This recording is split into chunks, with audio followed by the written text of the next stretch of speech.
است. وقتی انسانی را به اتاق عمل جراحی میبرند، او میفهمد که یک کتاب وجود دارد که میباید خواندنش را به اتمام برساند و آن کتاب زندگی سالم است. در هر مرحله از زندگی که اکنون به سر میبریم، سرانجام روزی میرسد که پرده تئاتر زندگی پایین کشیده میشود و همه چیز تمام میشود. استیو جابز در واپسین لحظات عمر خود در تخت بیمارستان میگوید: دارایی واقعی عشق به خانواده، همسر، پدر، مادر و بستگان و دوستان است. هرچه بزرگتر و عاقل‌تر میشویم، کم کم میفهمیم که داشتن یک ساعت $30 با یک ساعت $300 تفاوتی ندارد، چون هر دو یک زمان را به شما نشان میدن.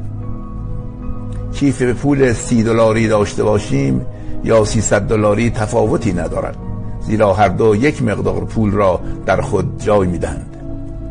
داشتن ماشین $30,000 یا $3 میلیون تفاوتی ندارند، زیرا مسافت و مقصد یکی است و هر دو ما را به مقصد میرسانند. خانه تان 50 متر باشد یا 5000 متر فرقی ندارد، چون در هر دو تنهایی زجرآور است. شما خواهید فهمید که خوشبختی هرگز با دارایی‌های مادی به دست